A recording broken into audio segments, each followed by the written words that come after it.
할렐루야. 오늘도 굿TV와 함께 하시는 여러분들을 주님의 이름으로 사랑하고 축복합니다. 우리는 지난 7주에 걸쳐서 성막이 주는 영적 메시지를 살피며 은혜를 받았습니다. 그 가운데 가장 중심은 성막을 통하여 주는 영적인 메시지는 우리의 신앙을 믿음으로 시작해서 믿음에 이르게 하는 영성을 가르쳐 주고 있다는 사실을 살피며 우리가 은혜를 나누었죠.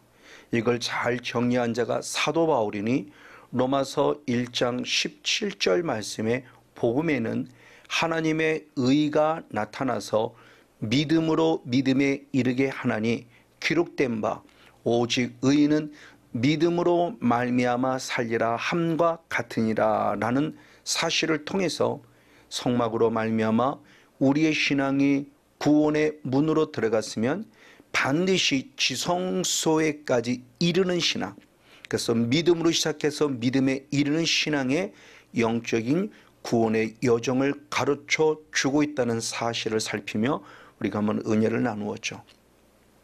그래서 가장 먼저는 구원의 문으로 들어오니 요한복음 10장 바로 7절과 9절 말씀을 통해서 7절에 나는 양의 문이라고 말씀하셨고 내가 문이니 누구든지 나로 말미암아 들어가면 구원을 얻으리라 라는 말씀을 통해서 우리 주님께서 구원의 문이요 양의 문이 되셔서 우리를 구원의 길로 인도해 주신 하나님의 은혜를 살피며 우리가 한번 은혜를 받았습니다. 자, 그런데 분명히 예수님을 통해서 구원을 얻었는데 구원 얻은 우리가 처음에 성막에 들어가자마자 가장 먼저 부딪히는 첫 번째 성물은 번제단이라는 성물입니다. 그럼 번제단이 우리에게 주는 영적 원리는 무엇일까요? 번제단에서 우리가 가장 먼저 해결할 첫 번째 문제는 죄 문제를 해결해야만 합니다.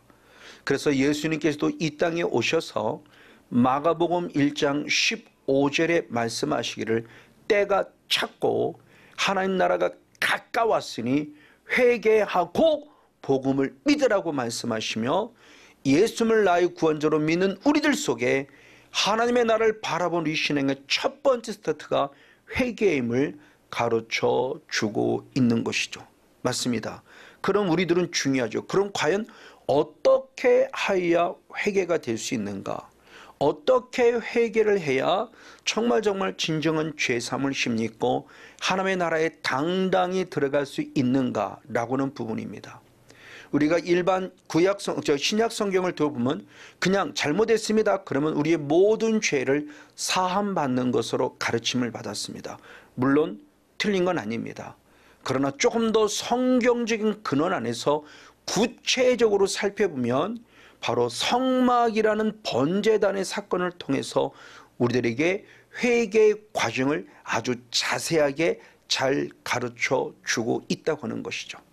그 과정을 우리는 속죄제라는 제사법을 통해서 중심적으로 살펴볼 수 있는데 속죄제를 잘 다루고 있는 성경이 레위기 4장의 말씀과 출애굽기 29장의 말씀에서 아주 구체적으로 잘 말씀해 주고 있습니다. 그래서 오늘은 레위기 4장 32절로부터 35절의 말씀을 중심을 통해서 회개의 과정이라는 그런 제목을 갖고 함께 한번 진정한 회개의 의미를 한번 살피며 은혜를 나누기를 원합니다. 자, 가장 먼저 구원의 문에 들은 우리가 번제 안에 들어갔을 때 가장 먼저 우리가 드릴 속죄죄, 즉 내가 죄임을 깨닫고 죄 문제를 해결하기 위해서는 어떤 과정을 거쳐야 하는가? 그것을 첫 번째로 말씀했을 때 레위기 4장 32절의 말씀에 반드시 속죄 제물을 가지고 가야 한다. 근데 그 속죄 제물은 뭐냐? 어린 양이라는 속죄 제물인데 그 어린 양이라는 속죄 제물이 흠없는 것이야란다고 성경은 분명히 말씀하고 있습니다. 즉 우리의 죄 문제를 해결하려면 가장 먼저는 흠없는 어린 양, 바로 속죄 제물을 통해서만 우리가 죄 문제를 해결할 수 있음을 말합니다. 그러면 흠없는 어린 양 속죄 제물은 과연 무엇을 말할까요? 이것을 베드로는 베드로전서 1장 19절에 말씀했을 때 흠없고 점없는 어린 양 같은 그리스도라고 표현하면서, 즉 레위기 4장에 기록된 그 흠없는 속죄 제물은 어린 양이 바로 누구냐? 예수 그리스도임을 말하니 죄가 없고 점없고 흠없는 분임을 말합니다. 그 흠없고 점없는 어린 양은 또 누구를 말하는가? 역시 요한복음 1장 29절의 말씀을 통해서 보니 보라, 세상 죄를 지고 가는 하나님의 어린 양이다라고 말합니다.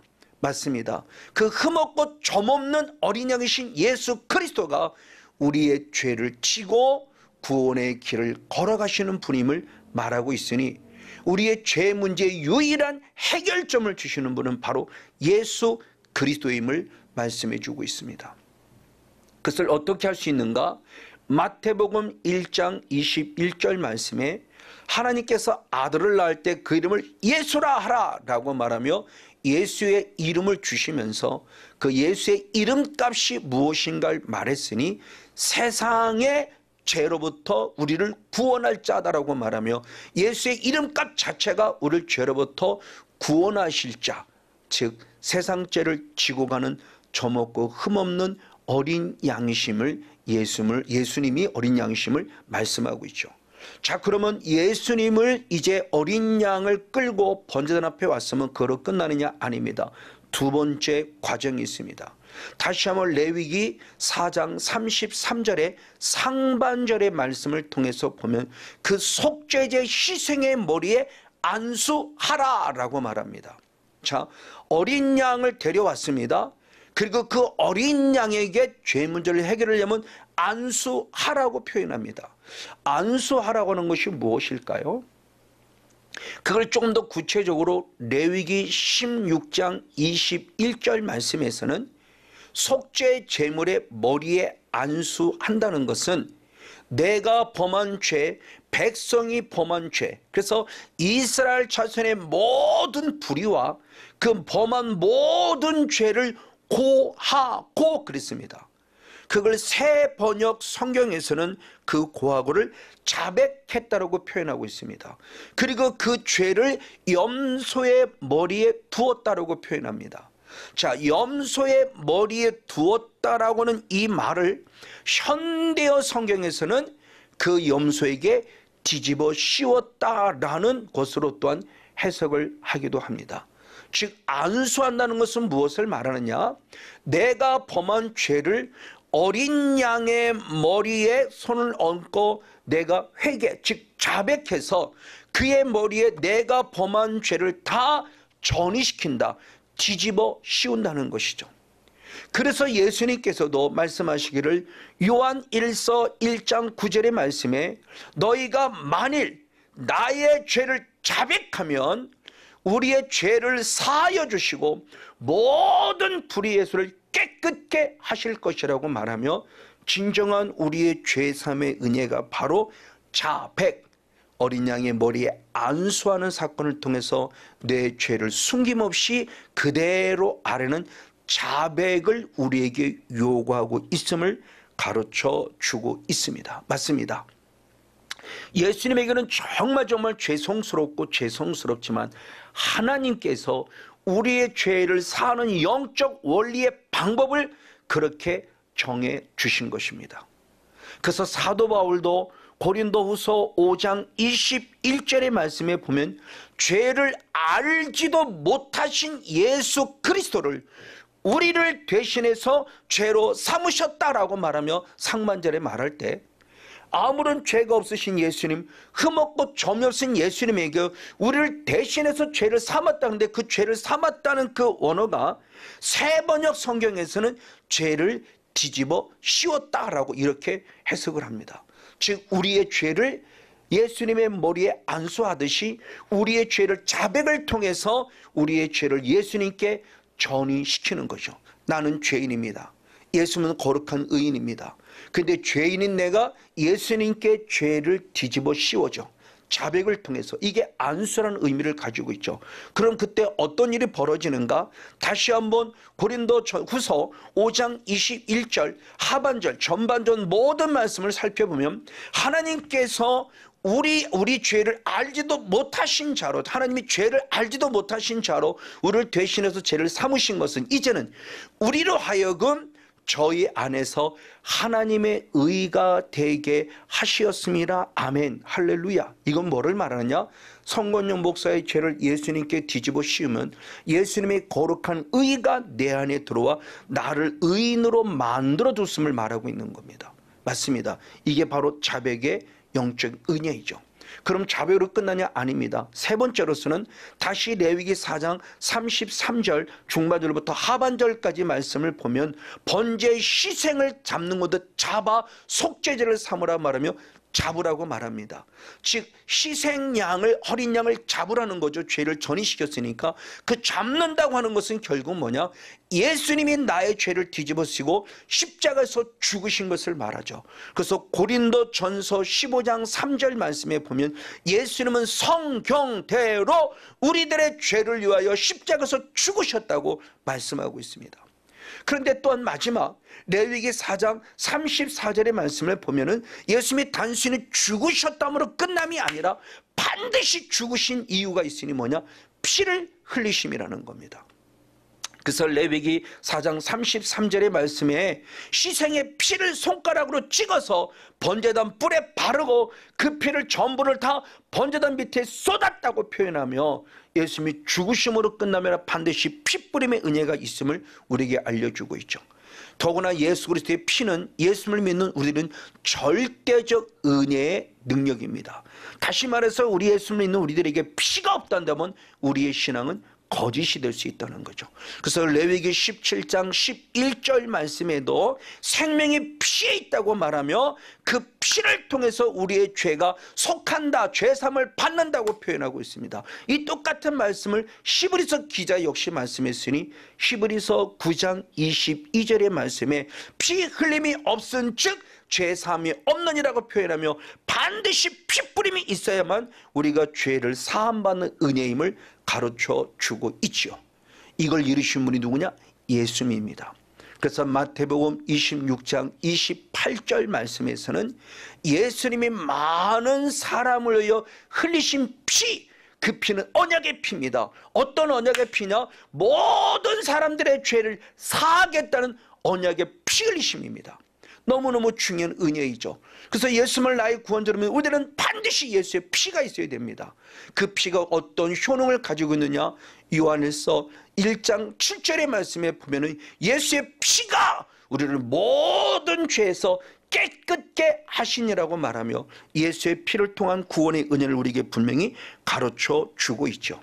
그리고 더 나아가 베드로 사도는 베드로전서 1장 2절의 말씀에 구원받은 우리들이 아주 중요한 영적 원리를 알려줍니다. 주님이 나를 택하셨습니다. 미리 아심을 따라. 무엇을 택하였느냐? 순종하게 하기 위해서 택하였고 예수님의 피 뿌림 받기 위해 택하신 자라고 말하며 우리에게 구원의 역사가 있음을 분명히 알려주고 있습니다. 맞습니다. 바로 이 구원의 은혜가 우리에게 너무너무 중요한 모습입니다. 맞습니다. 이것이 지금 우리들에게 전통적으로 흐르고 있는 회개의 방법입니다. 틀린 것은 아닙니다. 그러나 성경을 조금 더 구체적으로 살펴보면 단순히 예수님의 피 뿌림으로만 끝남이 아니라 그 다음 단계를 또한 말하고 있는 성경을 우리가 한번 살펴볼 수 있다는 겁니다. 자, 지금까지는 우리의 죄를 인식해서 바로 어린 양 예수님께 나와 내 죄를 자복하는 은혜가 있고 그를 십자가에서 죽으신 피로서 우리가 회개할 때 용서함을 받는다는 사실을 분명히 말합니다. 그러나 조금 더 구약 성경은 깊은 영적 원리를 말해주고 있으니 단순히 십자가에서 죽으심으로 끝남이 아니라 다시 한 번 더 레위기 4장 35절의 말씀을 보면은 분명히 불사름이 있었습니다.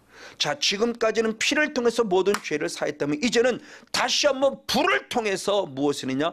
하나님께 온전히 드려지는 삶이 있어야 될 것을 말합니다. 그래서 여호와의 화제물 위에 불 사르라 라고 말하고 있습니다. 이 불 사르라는 원어는 카타르라는 원어를 가지고 있습니다. 카타르라는 원어입니다. 이 불사름, 카타르라고 하는 원어가 갖는 이 불사름의 영적 의미는 어떤 삶을 가지고 있냐? 우리가 예수의 피로 제사함을 입었으면 이제는 성령의 불을 통해서 내 삶을 하나님께 온전히 드려지는 삶이 될 때, 헌신되는 삶이 되는, 이것이 진정한 속죄제임을 말씀해 주고 있다는 거죠. 그래서 레위기 5장 12절 말씀을 통해서 보면은 바로 이와 같이 화목제로 화제물을 통한 불사름이 있으니 이가 바로 속죄제라라고 말하며, 피로서만 용서함 받는 것은 속죄가 끝남이 아니라 불을 통해서 내 삶이 하나님께 올려드려지는, 바로 카타르 성령의 불을 통해서 내 삶이 하나님께 온전히 헌신되어지는 삶을 살 수 있을 때 이것이 진정한 속죄제라고 말하고 있습니다. 자, 그런데 또 다른 모습에서 아까도 서두에서 말씀을 드렸듯이 출애굽기 29장도 속죄제를 말하고 있다고 합니다. 특별히 출애굽기 29장은 제사장들의 속죄제를 말하고 있습니다. 그 가운데 출애굽기 29장 13절 말씀에서는 바로 카타르의 불을 통해서 내가 주 앞에 헌신될 걸 말하고 있다면, 출애굽기 29장 14절에 또 하나 중요한 영적 원리를 알려줍니다. 그러면서 똥덩어리가 있다는 겁니다. 우리에게 있어서 하나님께 드려지는 것들이 있었고 드리지 못하고 남는 것들 가운데 똥덩어리가 있으니 그 똥은 진 밖에서 불 사르라, 이것이 속죄제니라고 말하며 또다시 불 사를 것을 말하고 있는 단어가 있습니다. 바로 14절에 출애굽기 29장 14절에서 말하는 저 불사라는 사라프라는 불입니다. 아까 하나님께 헌신되어지게 들어지는 불은 카타라는 원어를 가지고 있다면 무엇인가 제거시키고 없애야 할 것들이 있으니 진정한 속죄제의 완성품입니다. 그것은 바로 사라프라는 불로서 우리에게 주어져 있습니다. 맞습니다. 그러면 제사장들만이냐? 아닙니다. 우리의 모든 백성들도 똑같아요. 그래서 레위기 4장 21절의 말씀을 보면은 모든 불로 살을 찌니라고 똑같이, 이거는 회중의 속죄제라고 말하며 제사장들만 속죄제를 통해서 제거시키는 것이 아니라 백성들도 속죄제, 즉 성령의 불을 통해서 똥덩어리를 태워 없애야 진정한 속죄제가 된다고 말하고 있다는 겁니다. 이건 우리에게 대단히 중요한 영적 원리를 알려주고 있습니다. 그래서 사도 바울도 빌립보서 3장 8절 말씀을 통해서 보면은 내가 여호와를 아는 지식, 하나님을 아는 지식이, 예수를 아는 지식이 너무너무 고상함, 그 지식이 너무너무 중요함을 알았을 때 영적 원리를 알았으니 그동안 내가 가지고 있던 그 모든 것들, 세상의 가치의 모든 것들을 다 잃어버리고 배설물로 여겨 버렸다라고 표현해요. 결국 사도 바울은 출애굽기 29장 14절을 기억하고 있다는 것이고, 레위기 말씀에 기록되어 있는 바로 사라프의 불로 태워 없애야 할 영적 원리를 알고 있었기 때문에 예수 그리스도를 아는 순간 내게 가지고 있는 더러운 모든 것들을 완벽하게 태우는 영적 삶의 승리의 주인공이 되었다는 것을 보여주고 있죠. 하나님께서는 이사야 선지자를 통해서 동일하게 말씀하셨습니다.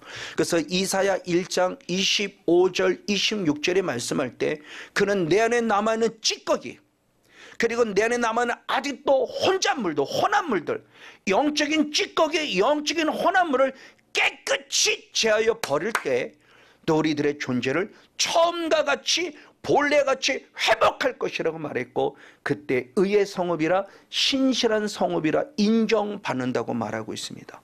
이것이 우리에게 주는 영적 교훈이 과연 어떤 의미를 줄까요?